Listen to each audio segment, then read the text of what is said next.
the world is IDEPI?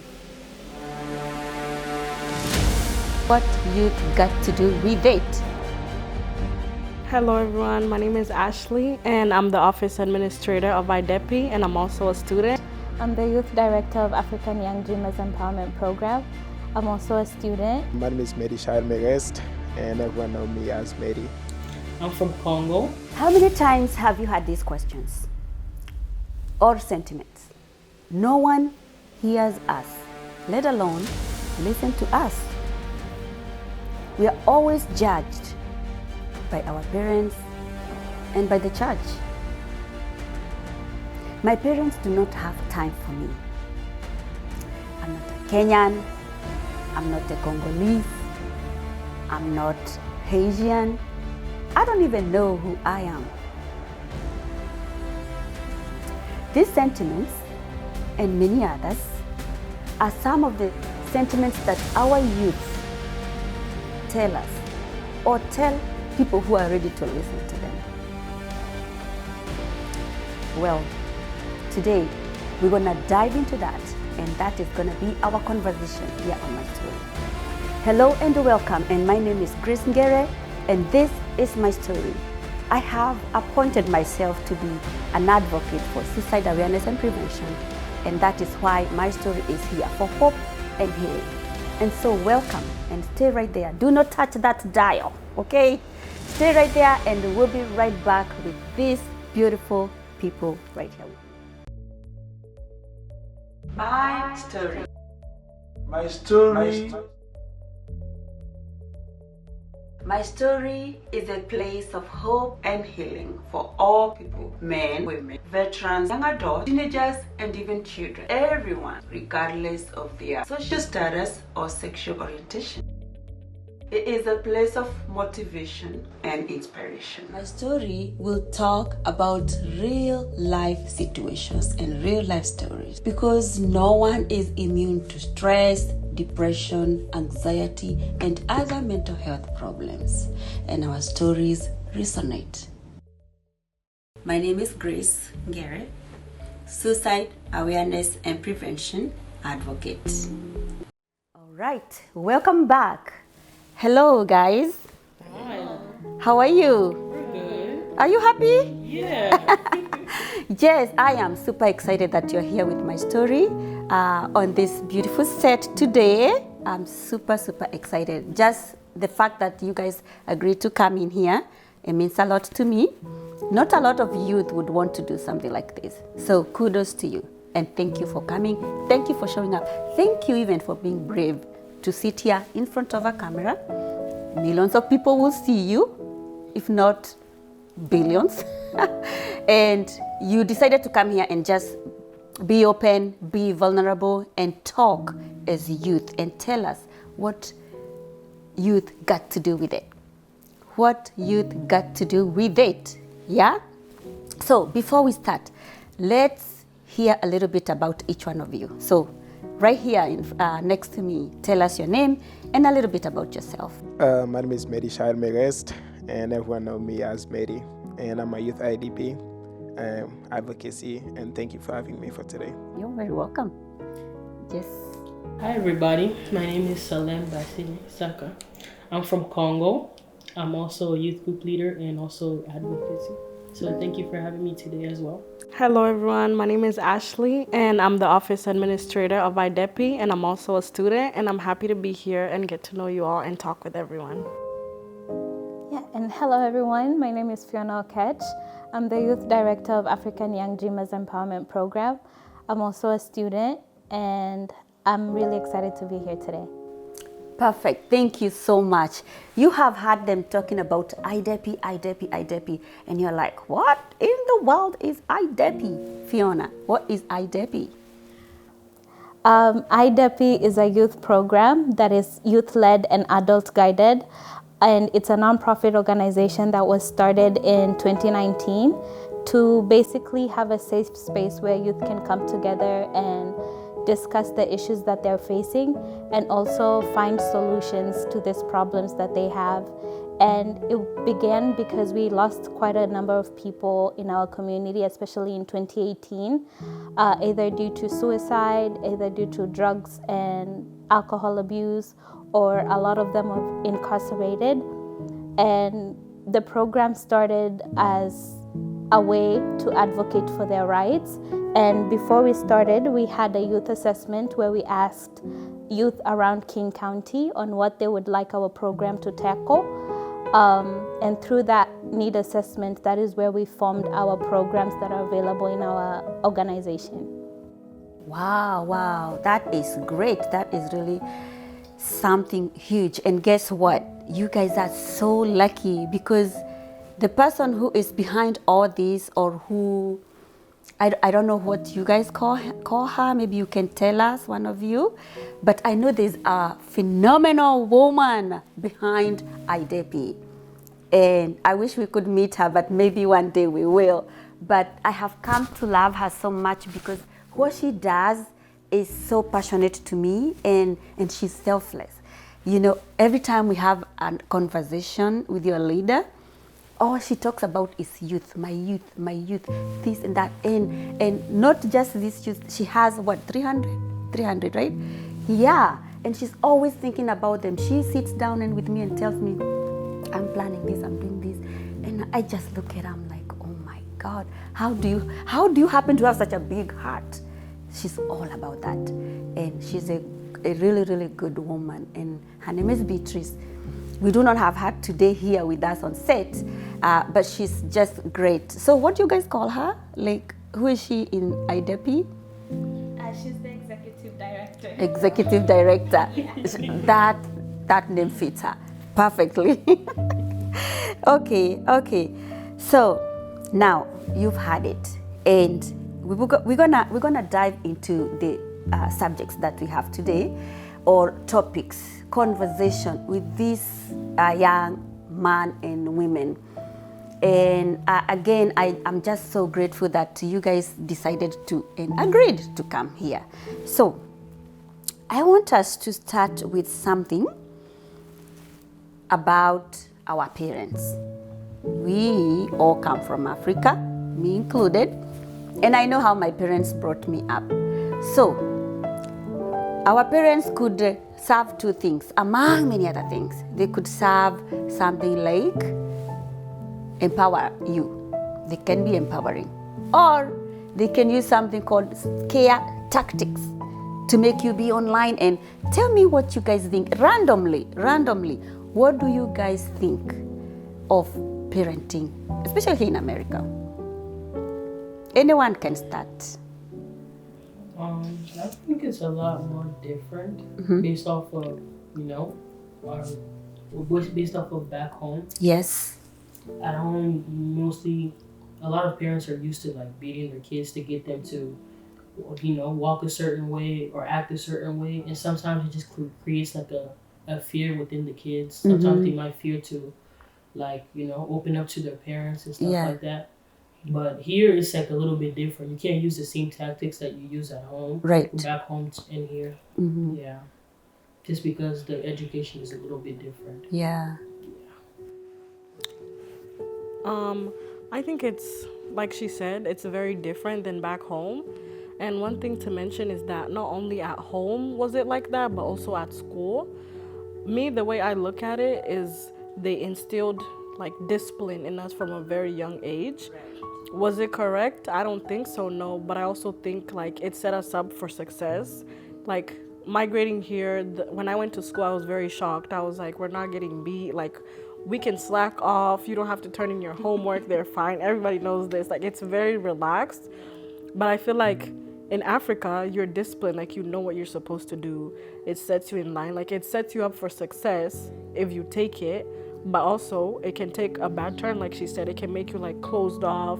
You don't want to talk to nobody. You fear like all adults or, so it's like 50-50 for me. Like I appreciate it, but I know how it can also like get really bad. So would you think it's better for them to be open to change? Definitely, absolutely. Yeah. Yeah, I feel like it's an option. Yeah. You were going to say 100%.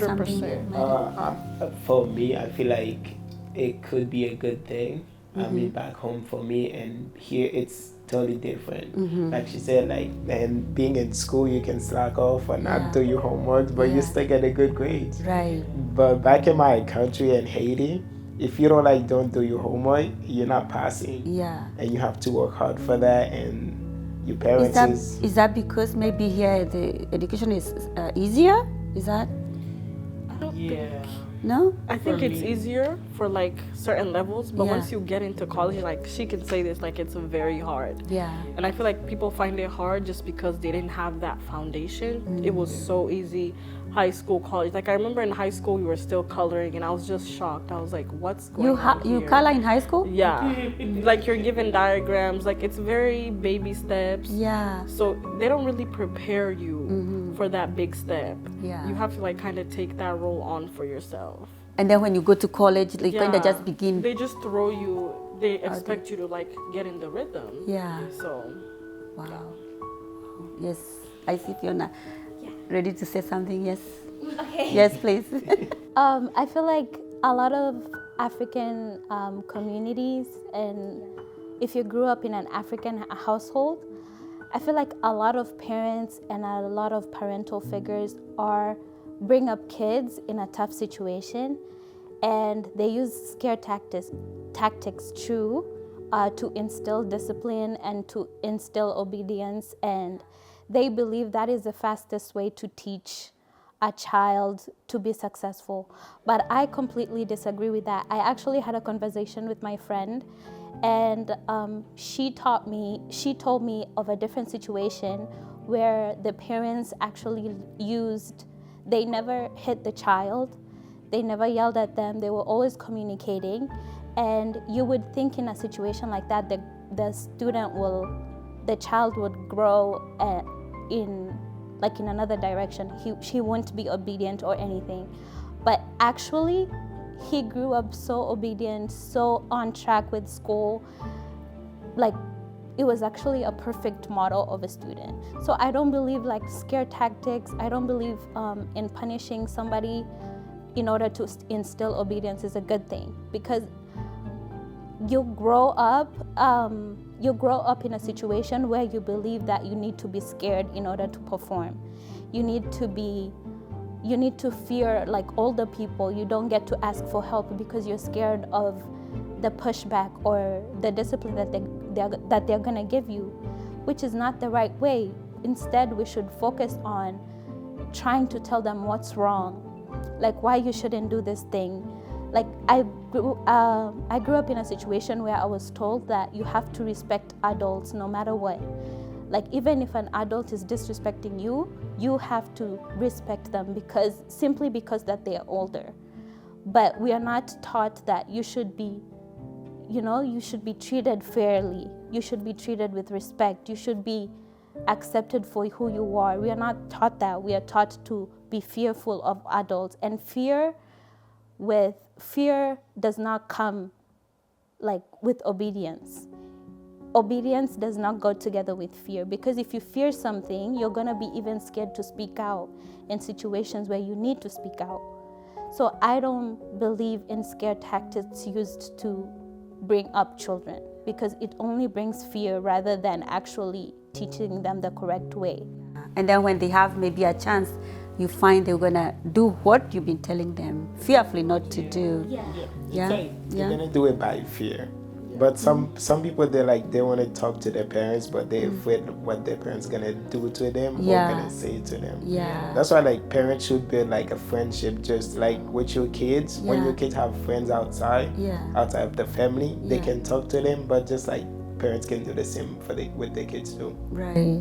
Yeah. But for the education part, I feel like our parents are doing like what they were taught to do, you know? Maybe they're using the same tactics that their own parents used on. Right. But I think that most parents should be open to like change, because it'll also help. Maybe you had like a bad relation with like your child, you don't really speak to them or anything. But if you accept to change, maybe even try to, communicate more, it'll definitely make the relationship a lot more healthier and stronger. Yeah. Do you think that can kind of put the kids away from the parents and to the groups outside home, that is not judging them, that is not making them fear, where they are accepted. And most likely those groups are not the best groups. Do you feel that kind of maybe throws the kids out there? Yeah. Or you guys out there? Does that? It's because it's like they're more vulnerable. When someone is like, let's say you're having problems at home, you're gonna be more vulnerable, which means that like you're gonna be open to anything. You can meet like bad friends, and since you're so vulnerable, like they can actually take advantage of you. They will take advantage because you're in a state of growing up in a place where you're sheltered, rules, and then you meet someone who's like, oh, you don't have to. They're just let you do what you want. Yeah. So you're just like, oh, okay, then I can have fun. But that fun is drugs, alcohol. You don't know what type of trouble you get into. But because you got raised to fear everything, to fear change, you're just willing to do anything just to feel free. So that's why I agree with Fiona. It's like really, really bad to raise your child like beating them or anything and using that to instill discipline, because all it does, it just makes them fearful. And then that fear is going to turn them into someone who's willing to go out of their way to have fun, what they think is fun, but it's not. So I agree also with her that you need to build that friendship from parent to child, so that they can be comfortable to come to you, tell you, oh, this person said this, they want me to do this. Just guide them well without like beating them and telling them, no, you can't do it, because they're gonna want to do it. Everybody knows when you grow up, all these things are out there. You can't stay away, but if you have a good guiding hand, you'll know to stay away or to be careful. And you want to be able to tell your parent, oh, I did this and I know I shouldn't have, and not get beat, but instead like be welcomed and say, okay, I'm glad you told me. Let's make sure it never happens again. And that's better for everyone. Yeah, I like that. I like that very much. Yeah, I also feel like they should go into more details. You can't just, say no to a child. You should just be like, you should explain, like, this is bad for you, this and that. Yeah. Because some parents don't even explain. They just they just be like, you just can't do it. And the kid asks why? Because I say no. Yeah, because I said so. Because I said so. Because I said so. Yeah. If the respect doesn't go both ways, like that's the problem. Because if the adult thinks they have like that much authority, like that the child feels smaller, like it'll never work out. They have to be able to trust each other like the same, equally, so that the child is like, okay, I can talk to my parents and they understand me, and vice versa. Yeah. I mean, I feel like the child also need like a little bit of freedom to know and see what it's actually like in the real world. Yeah, and you say that even if you shelter them, there is life. They're gonna grow up. They're gonna find all that. Yeah, they're still gonna do it. Yeah, but you want parents to be very free with them, and they can go do whatever they want to do. No, not very. No, very free. Just a little bit, Just like guide them.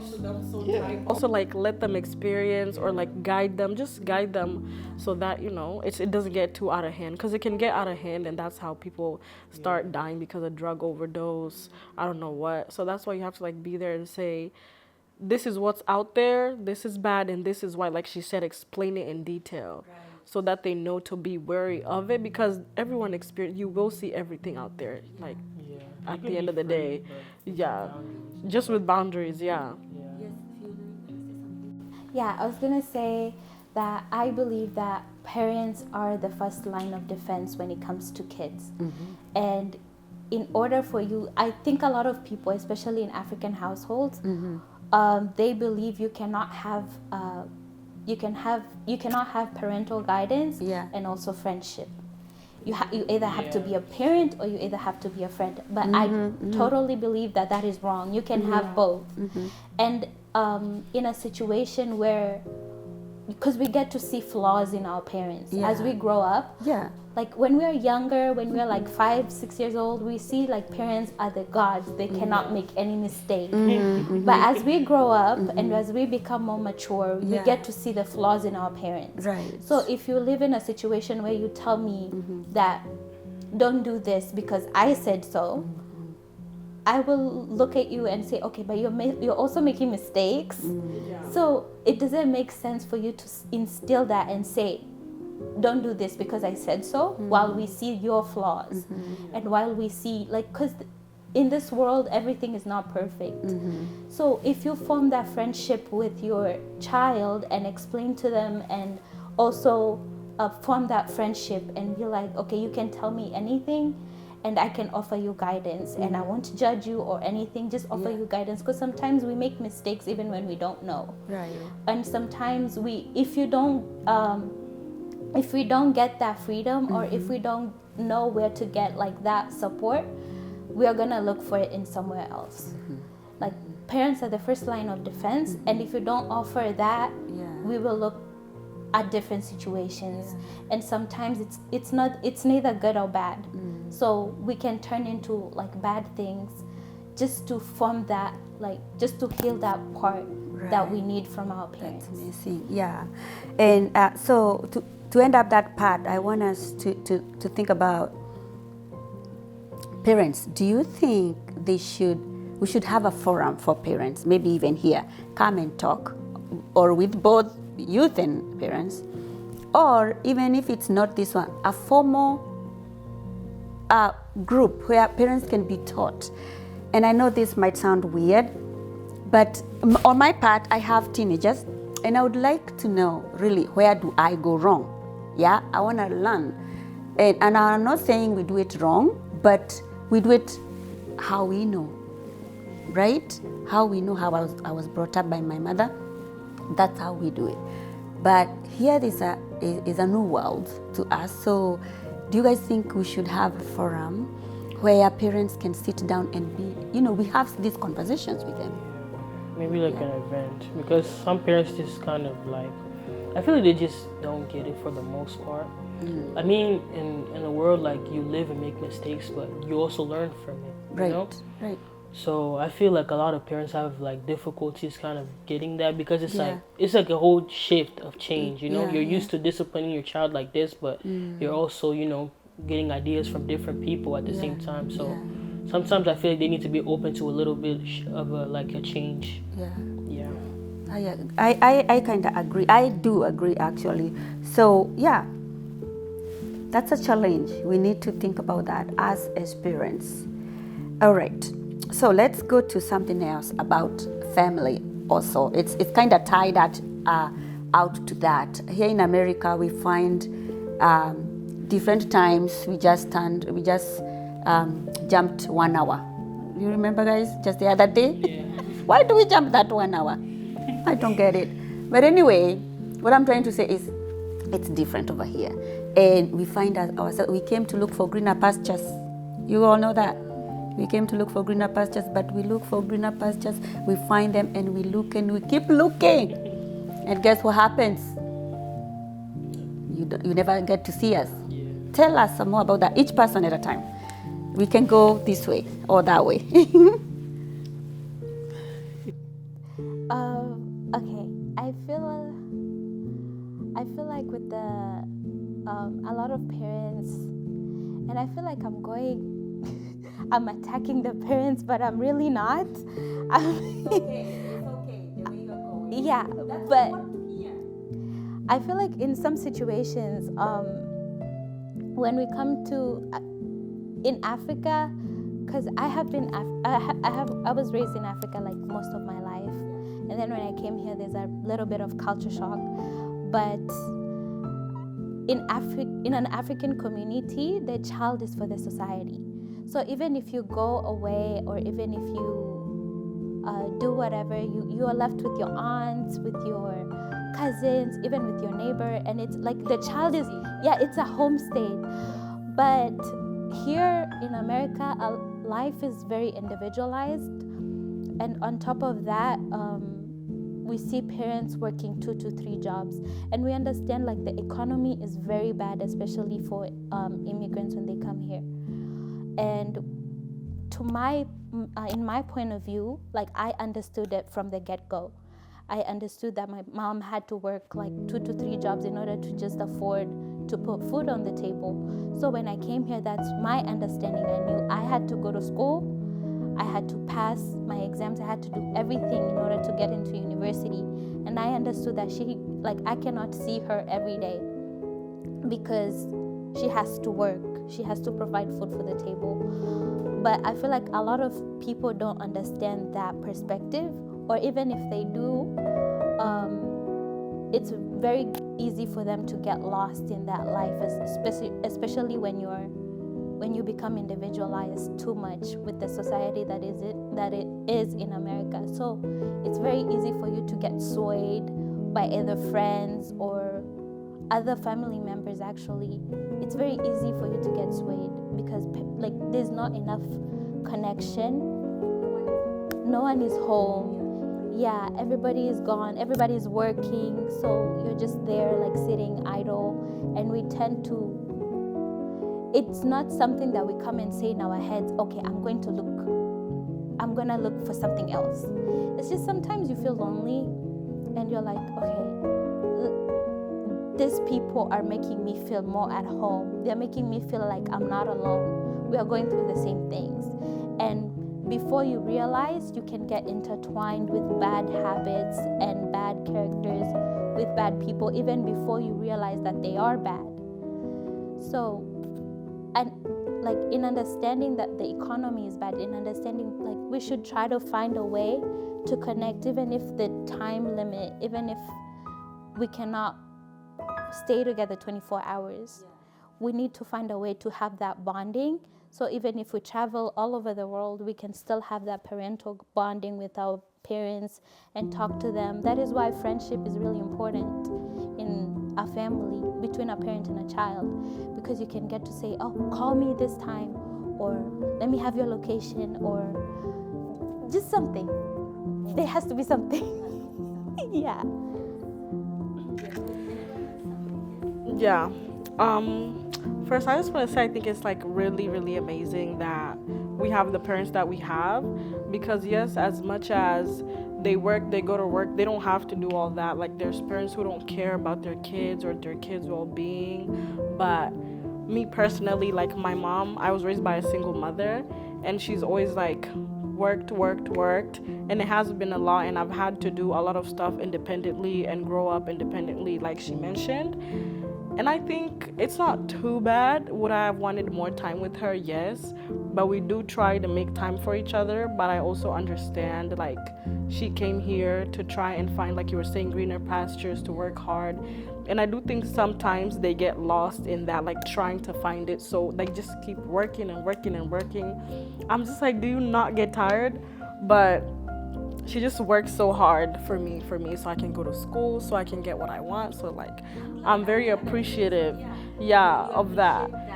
And I also feel like I work as hard as I do to give back, because I want to make sure like she knows I appreciate what she does. Like I'm putting all that work to good use. So I appreciate it, but I'm also like, of course I want to spend time with her, and we do try. But what can you do? The economy doesn't want that, you know? They don't want it, but we work hard.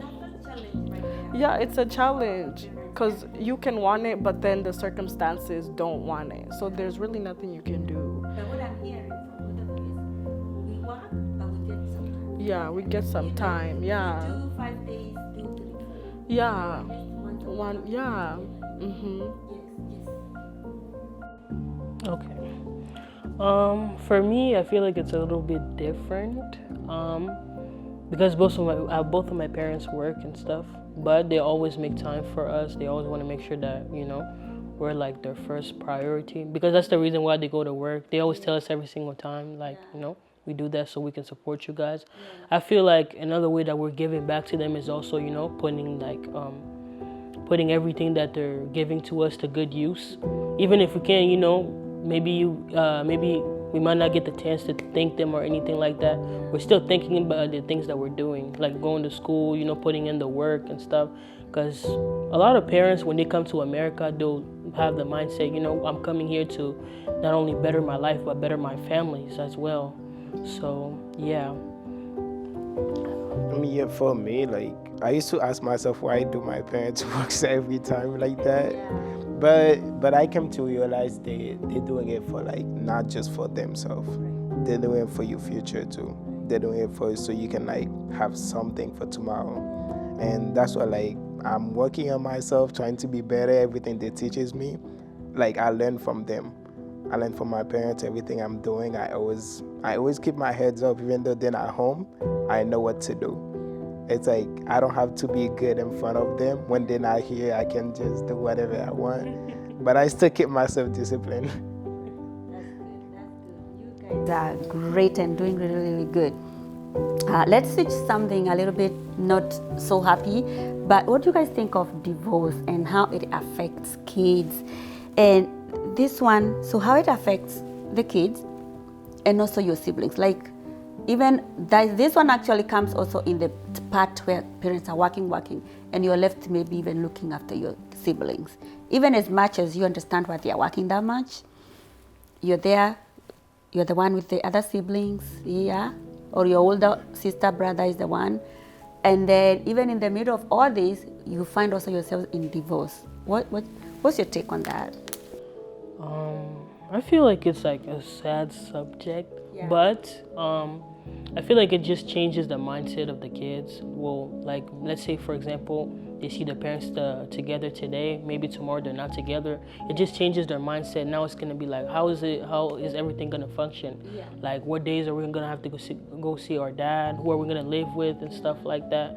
And also, I think it takes like an effect. Like, it just takes a toll on their, like at school as well. Maybe they might not be able to pay attention because of everything going at home. Maybe they might start lashing out on everything or everyone. So yeah, I think that it's important to be able to communicate with the kids first and just be able to get their take on this, instead of just doing it and just giving them a surprise like, oh, we're getting divorced today and stuff, and not giving them enough time to react to anything.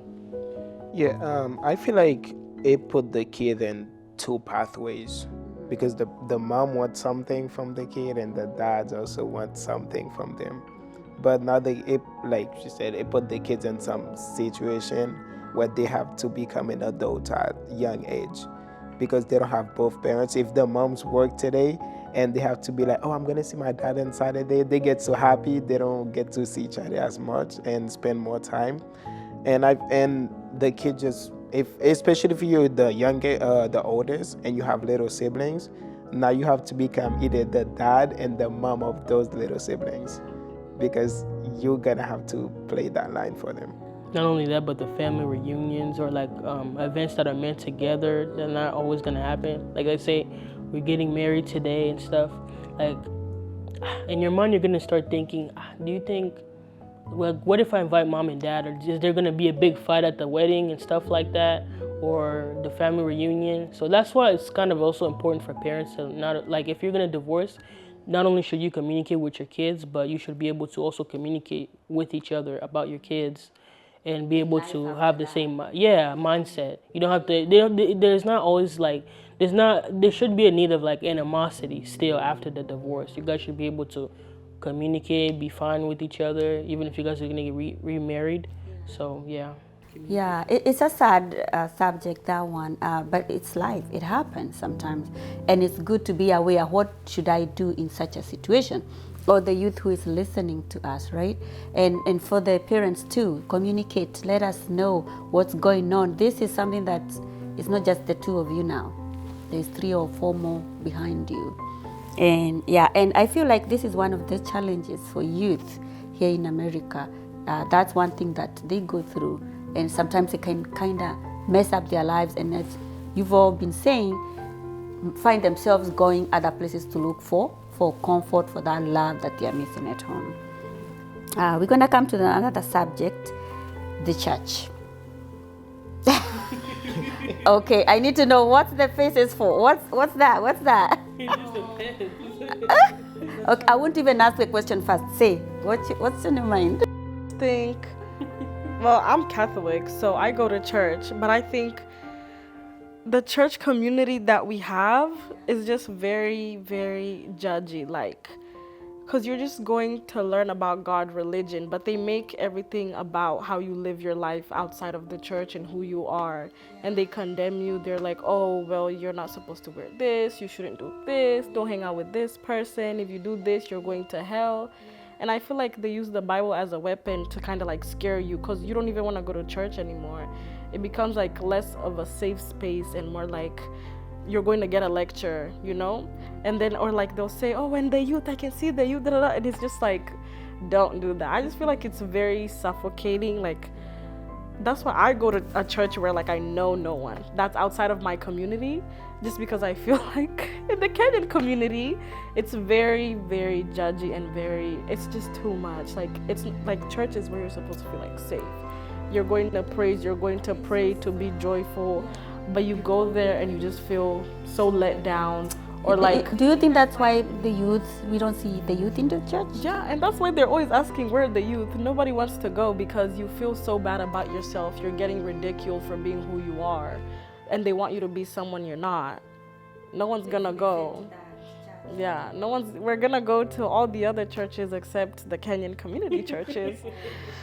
Sad to say, but then in other churches you feel welcome. They welcome your individuality, your difference, not shaming you for it, or like setting you in this straight line or saying how you're supposed to be, because we're still kids, we're still learning. We want, of course, tell us when we're wrong, but don't condemn us and shame us and tell us we're going to hell, because Receive you as you are. yeah, receive me as I am. Yes. Yeah. And guide us, not like use the Bible and be like, oh, but you have to do this, but you have to do this. Or like tell us, oh, you're helping us, but you're speaking for us. That's another thing. Like, I feel like we never have a voice.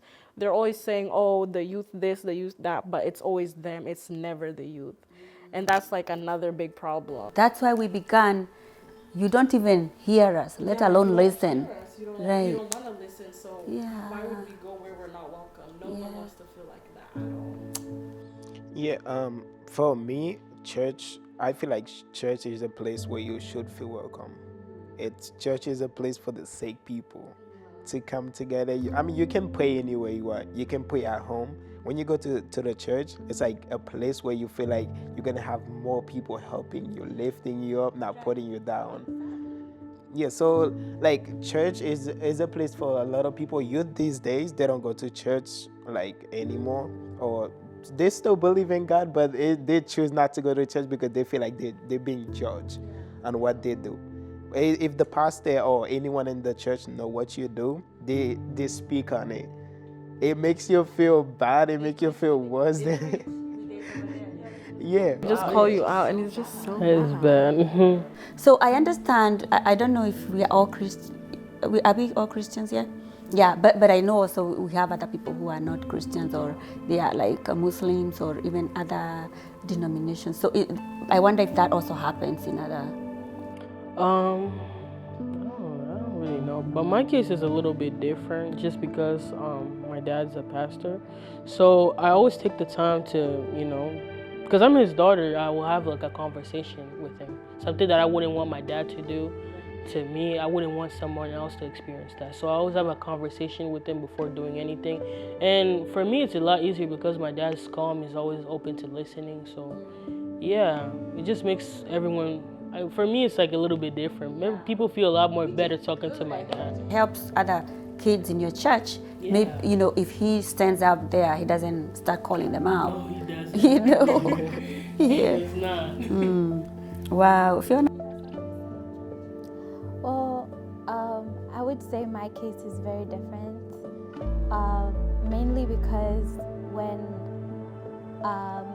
ever since elementary, I was brought up in a Catholic school.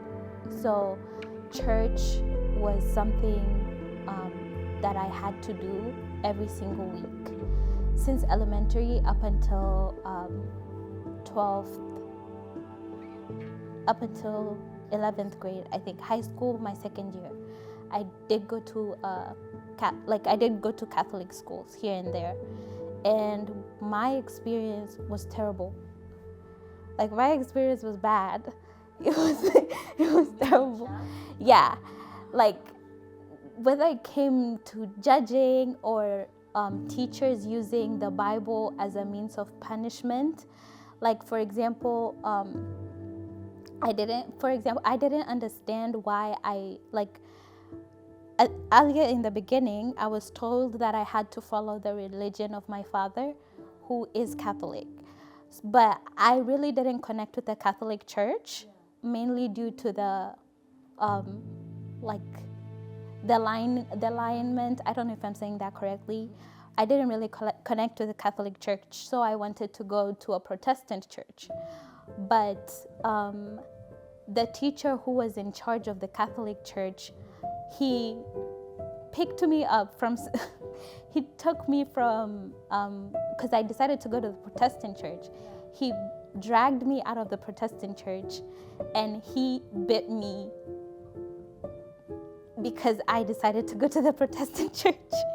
So he ended up beating me and telling me, like, I received a whole punishment simply because I decided to go to the Protestant church. And he told me, go back to the Catholic church and stay there. That was my first experience. And I have had multiple experiences with this whenever it comes to churches. And on top of that, I got into trouble because I said the church doesn't really listen to mental health. And I was told, like, I brought up the issue and said that you even though prayer helps heal the soul, it doesn't help heal diseases. And mental illness is like something that should be dealt with as an actual condition. But when I said that, I ended up being ridiculed to the point where I didn't see what was necessary, you know? And so that turned me away from the church completely. And it also made me have bitterness towards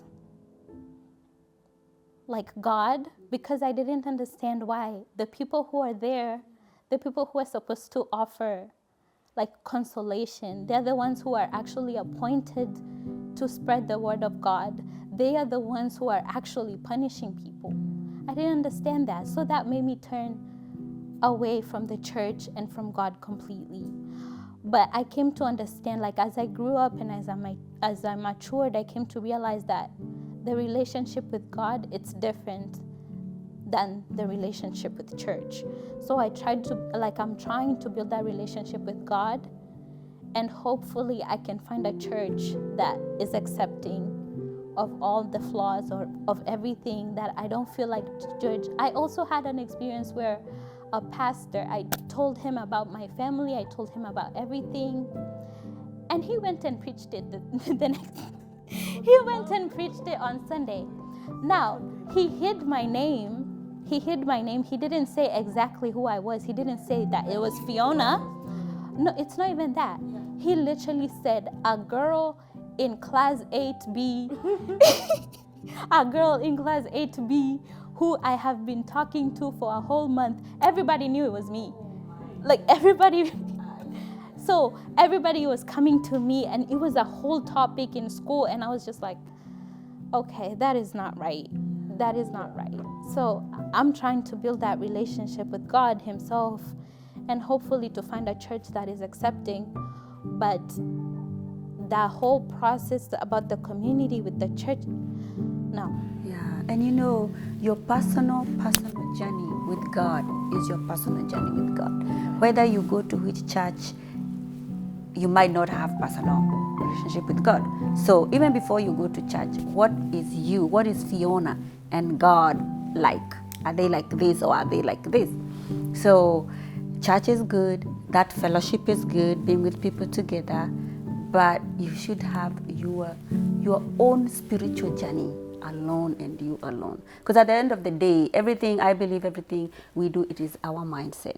What we put our minds to, that is what sets us to which path we are going to go to. So this is such a beautiful topic, and scary too. I cannot believe, when I thought of bringing it, I was actually more thinking about that part. We talked about mental health. I'm here, I'm dying inside, and I go to this church and I tell somebody I need help, and they tell me, okay, sawa, nitakuombea, bye. So it's a little different from what you experienced, but you guys have you heard of that? You go to church or to a church leader, and you're having problems and you want to talk to somebody, but they tell you, I'll pray for you, bye, go. No? I mean, for me, it's... Even if it's not you, have you heard of it, maybe? Yeah. Yeah, Yeah, but for me it's different. Before I go to church, I'm like, I'm not going for people. I'm going for myself because I know what I need in my life, not just because what I want people to see from me. Like me, I'm a preacher. I'm the youth vice president at my church, and I don't preach on judging other people. Yeah, I mean, I hear you say you use the Bible as a weapon against other people. Like, I mean, the Bible, like, you can read the Bible, but you don't have the understanding of it. Like, reading the Bible, you can, like, read it, you're like, oh, this means that, okay. But does it make you feel closer to God, though? Like, the Bible is a way of communicating with God. The Bible is it's not just a book where you go to a library where you find it. At school, they don't use Bibles in school because they don't want the religions in school like that. But I feel like the Bible, it's like, it's not just a way of communicating, but you gotta have it in you too. Yeah. Yeah, it's like it's like also a place like where you can find the similarities that's happening within your life and the stories in the Bible. But this is just a shame though, because like these actions are like tarnishing God's name. If God Himself is not like doesn't judge us, He accepts us as who we are. Why can't others do the same? Yeah. You know what? Sometimes I feel or I find those people who judge you, they judge you because they are even worse. Yeah. They're trying to. That's just being hypocritical. Exactly, and it is sad, and it is. Yeah, bullies. Yeah. But let's hope that one day they can actually snap out of it, Hopefully.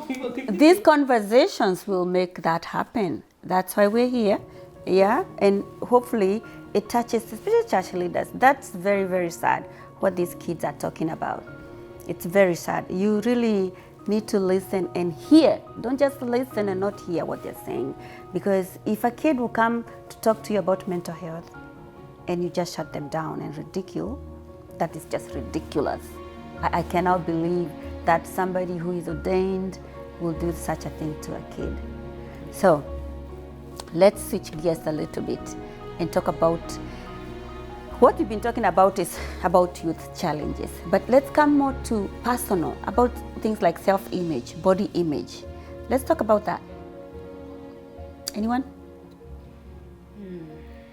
I think, in the society we live in now, like it's very, very hard to just be.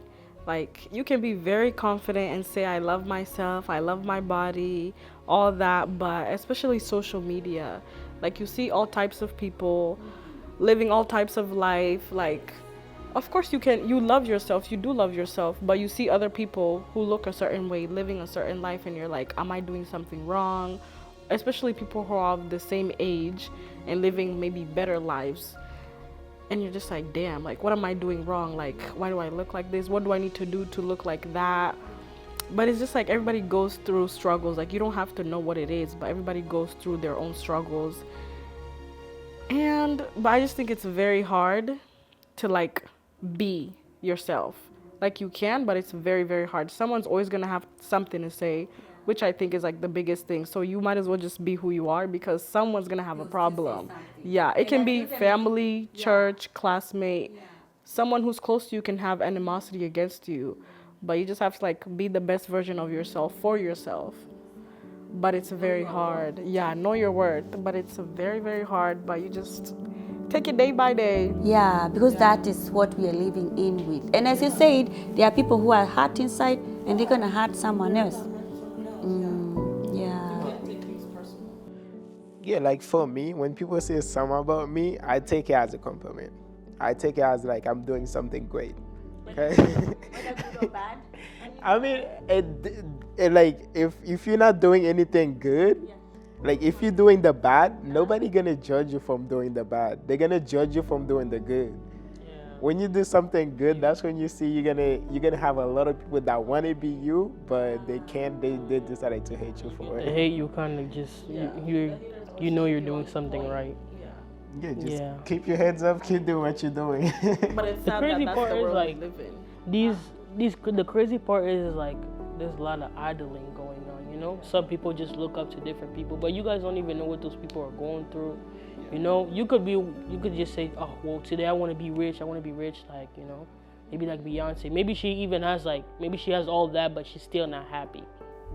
Or like, they're human at the end of the day, you know, you idolize them, and then when they make problem, everyone's like shocked. They're like, oh my God, I didn't think they would ever do that. But it's just like, they're human. They're gonna make mistakes. Like, it's not such a shock that they're racist or homophobic just because, you know, they have money or they look like that, you know? And I think in a situation of body image, it's more widespread and actually like such a big topic that it's all over, even in our families, that we tend to like brush off as something normal. Like, for example, a family member can come and comment on your body and be like, "Ay, nasi umenona siku hizi," you know, and sometimes like that is saying, now you've grown fat these days. You're looking a little chubby. You're looking a little chubby. Or like, I see you've been eating well. I see you've been eating well. But it's just like your stomach. Yeah, I see you've been eating well. Up there and call, yeah. But it's like, like your stomach has grown fat. yeah. And it's brushed off as normal, and to be honest, or a joke, and it's not like, I don't even think about it. But sometimes a person can be, especially teenagers, they are very emotional, like bunch. Like, we don't know how to process feelings, and sometimes those comments actually they engrave in our minds, in their minds, like more than you actually think about it. And it's even in family members. Like, I had an issue with stretch marks. People were calling it, like in Kenya, people are calling it zebra, like you're a zebra. And I didn't know anything about it. And somebody just commented, "Oh, Fiona is a zebra." And it just spread out and everything. And I didn't know, like, it's just something normal. Everybody goes through it. And you can be in a situation where you're confident with your body and you love yourself for who you are. Like, you know you're perfect, you know you're growing, you know your body is not gonna stay the same as you were like when you're 6 years old. But when people, especially people that you love, start commenting on it, at this point you're gonna look at the mirror and be like, okay, maybe something is wrong with me. And it's not the only thing. Even in social media, sometimes you can go look at social media and you can look in a situation where we are not prized as the standard beauty. Like, you will always see skinny people who have a lighter complexion. Those are the ones who are getting more social media attention. Those are the ones who are considered social media pretty. They're like, you're gonna look at yourself, like, even if you love yourself, you're gonna see, okay, I love myself, yes, but I'm not social media pretty. What would you tell the youth, however? You know, we're gonna go through all that as youth. What would you advise a youth? How should they take this? Because it's there, and even not just lighter people, even we are black. You are black kids in America. What in terms of body image, self-image, what would you tell a fellow youth? How should they take this ridicule out there, this social media perfectness? How should we do this? How should we handle it? I think first of all, we should just kind of stop, comparing our realities to, social media expectations and stuff like that. Because there's a lot of situations where that happens, like especially what Fiona said, during family reunions, through our families, just telling us, you have so much stretch marks and stuff. Like, you've gotten so big, I see all the stretch marks. How are you supposed to find a husband? Like, it's ridiculous. Yeah. So yeah, they just expect too much of you, and it's like, we have to stop. We have to learn to get comfortable with ourselves first. And when you get comfortable like that, at some point, like when people start telling you all these things, it won't really matter anymore because you've just gotten so used to, just loving yourself and stuff. It'll take time, but everything takes time. It's one step at a time. Yeah. And also, I would say additionally, stand up for yourself. even to your family members or to your parent or to whoever is disrespecting you based on what you are, like what you have, please just stand up to them. Tell them, do not say that. Do not call me that. Do not talk to me like that, please. Like, set up that boundary, because that's the thing that I was saying. Like, I feel like African kids are brought up saying that you should respect older people, but also at the same time, you need to set up that boundary. You need to you need to stand up for yourself. Standing up for yourself does not mean disrespect. And if they're taking it as disrespect, please, that is their issue. You need to stand up for yourself. Say that you're not calling me that. Say, don't call me that. Don't say that. Like, please, boundaries. Yeah, I feel like you have to. I feel like you actually have to have parents to back you up on that too, because you could tell them that, but then they can go to your parents and tell a whole different story. She disrespected me, Yeah, that's also another thing. But I agree with what she said so far.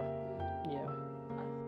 I agree with Fiona as well. You just have to stand up for yourself, but also it's like it's a two-way street.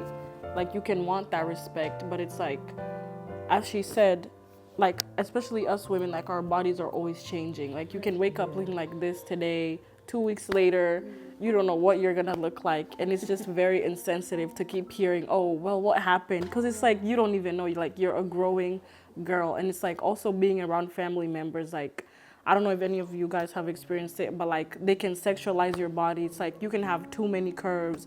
So like, whatever you wear, it's gonna look revealing. And it's like, it's not because you want it, it's just how your body looks. But like, they shame you for it. They make you feel like you're dressed weird or like a whore or a slut. I don't know, but it's just like, you just have that body type. And I just feel like we need to normalize all body types, and not, like she said, not only normalize like the small petite and that's okay, and all the other are just like wrong, because everyone has, like, they have different body types. And like, you don't know what one comment can do to someone's body, especially like if you're growing.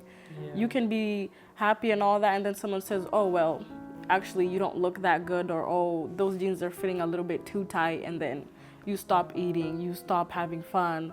All those thoughts in your head, that's very, very dangerous. And I think that's something like people have to be mindful of when you're telling someone about their body. You don't know what that's gonna do to them. Maybe they have an eating disorder, maybe they've been trying to lose weight, and you just saying that, it doesn't help anyone. So people just need to be mindful. And that's why my story is here, and that's why the platform's talking about mental health. Those are the things, those are the risk factors of suicide. Yeah, because you tell a kid that way, they start thinking low of themselves. They don't think they are beautiful. They all think all these bad things, and these things can lead towards, towards that deep hole. And our time is almost gone. And I really wanted us to touch one more topic. We won't finish all the things we wanted to have a conversation about, but this, I feel like it's very important, because you guys being here in America as black kids, especially black men, it's tough. It's tough for you guys. So what do you think of this girl, this man, this young woman who is in between two worlds? They are Kenyan and they are Americans. Or they are not? Are they? What you think? Like, to associate yourself with any of the two, because like, when we take tests or we do anything, there's so many boxes. There's like black, African American, other, and you're always like, which box do I really fit into? And then maybe you go at the bottom and you put like Kenyan or Congolese or Haitian, but it's just like, they identify you as black. They don't care if you're African American. So I feel like, and then the code switching, I feel like when I'm in school, I'm just black. Like, if anyone stops me, like if they ask me, oh, are you African? I'll say yeah, but it's just like, they just look at me and see, oh, that's a black girl. But they don't see my roots. I'm from Kenya. I'm from 2 different tribes. But they don't see that, and you can't make them see that at all. Like, you just have to be, you yourself know who you are. There's a lot of code switching. Like, we went to Federal High School, like, we know this, like. So code switching, tell me, what is it about? I know I've talked to my daughter about it, but what does it mean to, because you like, parents, I don't think you know about code switching. I don't know, I feel like for me, it's like, you're two different people basically. Like you're American. For me, I'm American and then I'm Kenyan. Like I know how to switch when I'm in a certain type of group. There's a way I talk. There's a way I'll do everything. I know what to say, what not to say. But then when I'm with my Kenyan friends or African, like I feel like I'm more comfortable. Like I let loose. I speak like broken English. I speak Swahili. Like we joke around like she knows this, but it's like when you're out of that bubble, it's like you're guarded up. You're like you're like laughing, but you don't know what's going on. You're just confused. I feel like code switching comes in a perspective where the society doesn't see your culture as professional. They don't see that as a professional manner to speak. And I know we talk about professionalism as like dressing like in a suit, in a casual manner, but also when it comes to code switching, they don't see your accent or they don't see like your hairstyle as a professional, like you can present it as a professional manner. And that is why we code switch. Like for example, I can be speaking to you and I can just, like my English, I can say, oh, this is how I speak my English, you know, with an African accent. But if I talk to, like when I go to an interview, I'll be like, okay, hi guys, thank you so much for coming. I guess, oh my God, like, that is literally code switching. They don't see that. Yeah, they don't, or like you go in an instant where you're speaking in an interview and you speak with your accent and they're like, huh? What? What are you saying?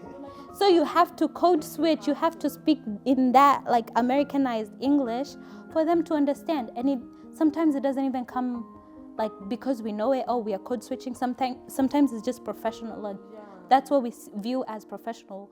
And whenever you speak to a white person, you switch your language. You switch your to their comfort. Yeah. The thing that's really disheartening is like the fact that they like from the get-go, like they've looked at us, they're like, okay, you don't know English, or you're not from here, like you can't. And then they put us like in ELL classes. But like we learned English from a very young age. I'm sure all of Africa knows English. It's just like the accent is different. Like we learned British English, but it's just English. But they're just like, oh, let me put you in ELL. Like everything is just the same. It's just picking up the accent. And I feel like we pick it up like really well. But I just feel like it's so sad that from the get-go, like they've already ruled you out. They're like, you need to go to those classes, like English language learners. And it's like, we know English. Just looking at you. Right. They're like, no, you don't know English. And then they're very surprised. They're like, oh, you know English? Like, A little example real quick as we wind up. When we came here, my son was 1 year old, and when we were filling out his kindergarten paperwork, we said our household we talk 2 languages. You know, that was it. Just the fact that we talked to. He came here, he was 1 year old. When he started speaking, of course, what is he gonna speak? English. I mean, he spoke English. We could talk to him in actually Kikuyu, but when he spoke English. Because TV, everything is English. And he was going to kindergarten, the one before kindergarten. Preschool. So obviously they were speaking English there. So we said he's 2 languages at home. So they put him in that class. But before they do, they have to test them. So guess what? When they tested Mwaura, they say, I think he needs to go to grade 1 or 2. That's how much intelligent he was. Like nothing, that I think he took 5 minutes to do that thing. So anyway, we can be judged wrong just because of how we look and how we talk.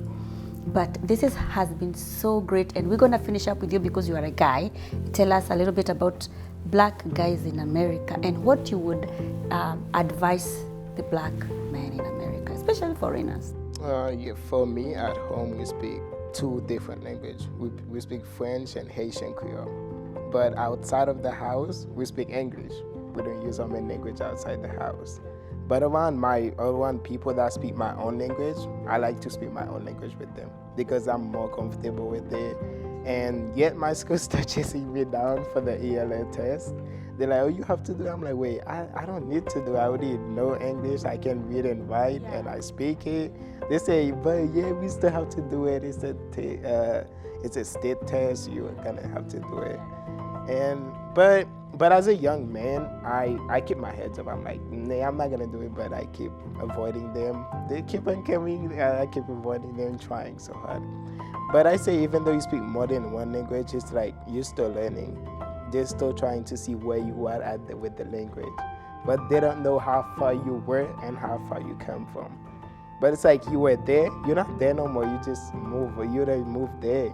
I remember when I first came here, I had to learn English. It's like me being like a little kid trying to talk again to other people. Because nobody speak my language, nobody speak. Yeah, it's like, it's hard to understand with the accent, but I mean, it's something I cannot stop doing. It's part of me. You gotta be you. You gotta be you. All right. I think we finish here. Do you guys think so? Yeah. What do you think? Should we have more of this? Absolutely. Yeah, I think it's good. Tell them you say. Because I had a topic in mind. That's what I was saying. topic in mind. Yeah, for next time though. For next time, what was it? It was just based off of like, Black Americans versus Africans, and because like here it's a little bit different. They just don't like to be compared as like, let's say they'll call African American. They'll just take it as like an offense. Or I'm from here, African American. Yeah, even though they're Black Americans. So I had to learn the difference. Black American. Yeah, because they were born here and they were brought here by slavery. So when you are somewhere and there's a Black American and you, so they're Black American and you are African American. Yeah, they get so defensive about it. I didn't even know they get. Yeah, I'm not African. I'm Black American. Above that, I think I saw this conversation somewhere.